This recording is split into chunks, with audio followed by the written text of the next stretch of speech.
Now, so I went to the cabin of the Jimny. Now, if I said that the looks and the character and the styling of the exterior is very good, what about the interiors? Well, I have to say that on the interior side, the practicality isn't the best. It's not the best car in terms of utilitarian places. For example, the center console over here doesn't really have any bottle holders. Well, it does, but they're right here at the back, and you have to share them with the passenger at the back.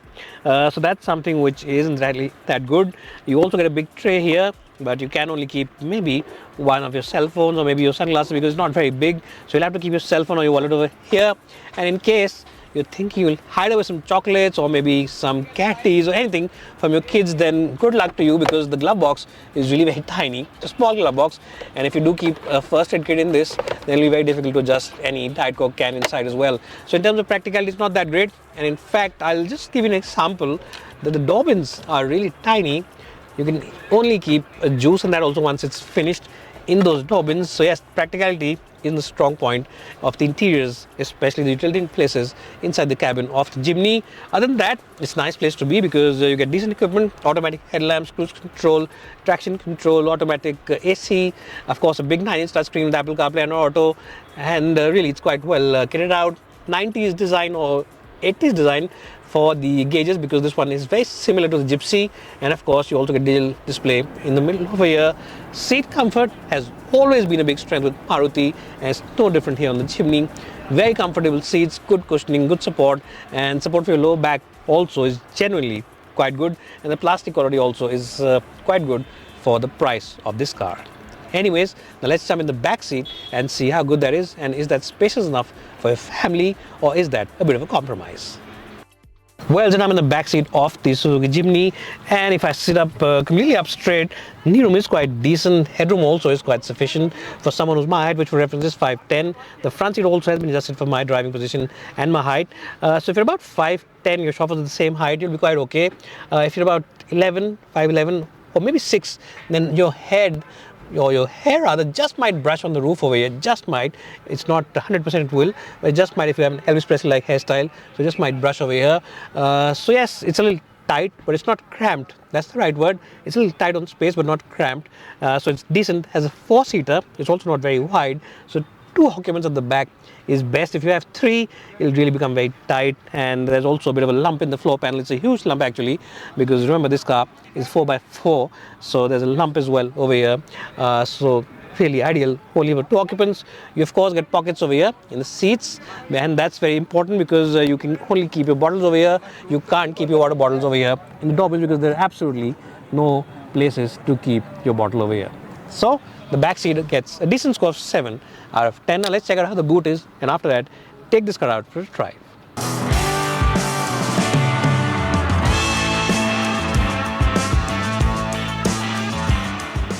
Well, so what is Budmo? Well, I'm sure by now all of you are aware that Budmo are the online expert when it comes to spare parts, and the best point is that they have the spare parts for all vehicles available in India. So even if your car is out of production now, maybe you have a large generation model, even then they have the spare part available. They have the entire catalog, and the best point is that they have the same spare part from a host of different component makers, which gives you great flexibility in the pricing overall. So check them out today. Check out the app. It's available both for iOS as well as Android devices, and also check out the website for the latest schemes as well as offers.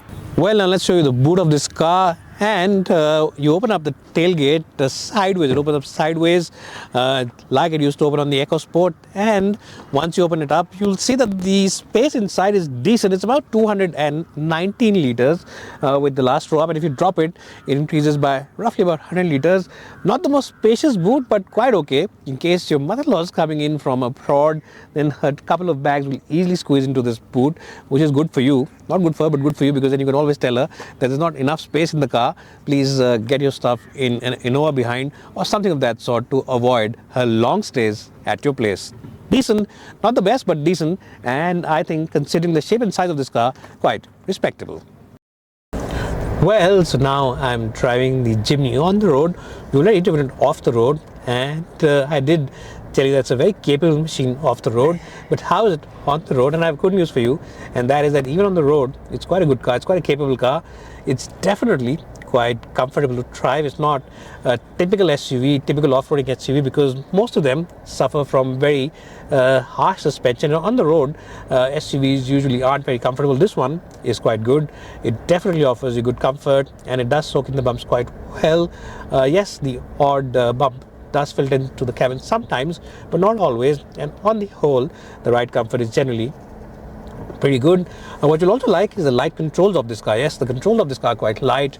The manual gearbox, the clutch action is quite good. The gears slot in quite nicely, and it's a 5-speed unit. I wish it was a 6-speed unit, because if you do extend this car on the highway, you would have definitely appreciated the extra gear to give the engine some flexibility. Right now we're driving the automatic version, and this car also is quite good. You would want that extra gear to give the engine a little bit of flexibility.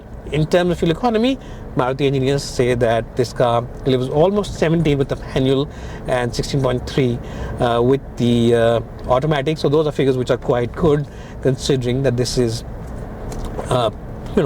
decently heavy SUV. It's 1.2 tons in weight, so it does mean that the fuel efficiency figures are quite good. Also, what is quite good is the overall visibility. Yes, the visibility on this car is generally nice. You get excellent rear view mirrors. Both the mirrors on this side and on this side are quite nice and large and chunky, and of course, because the screen at the back is going to be flat, it's a vertical screen, you get a good view from this mirror as well, and the bonnet line also is quite visible. Now, it's not a very wide car. It's not a car which is very big in terms of the girth, so driving this car in the city also is quite an easy affair, and people will never really feel like they're driving a big and bulky SUV. Never feel irritated driving this car. That's also a big benefit.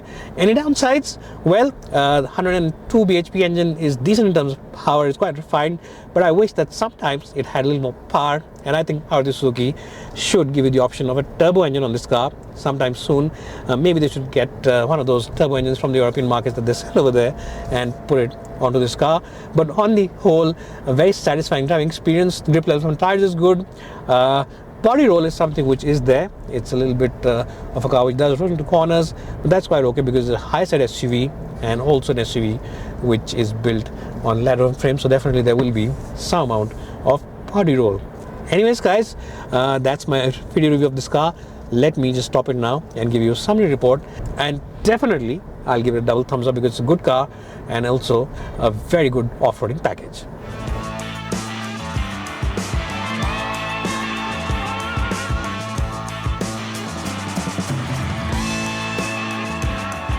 Well, guys, so what is my final verdict with the Suzuki Jimny? I have to say that this is a very capable car if you want off-roading. Yes, if you are a true blue off-roader, if you enjoy doing off-roading, you always go to Leh and Ladakh in the summer vacations, then this is the car you should go for. It's really capable. The Suzuki all-grip system is fantastic. It's a lightweight car, so it can really go anywhere. And if you want to use it as a daily driver also, it is a car which is very practical and quite capable as well.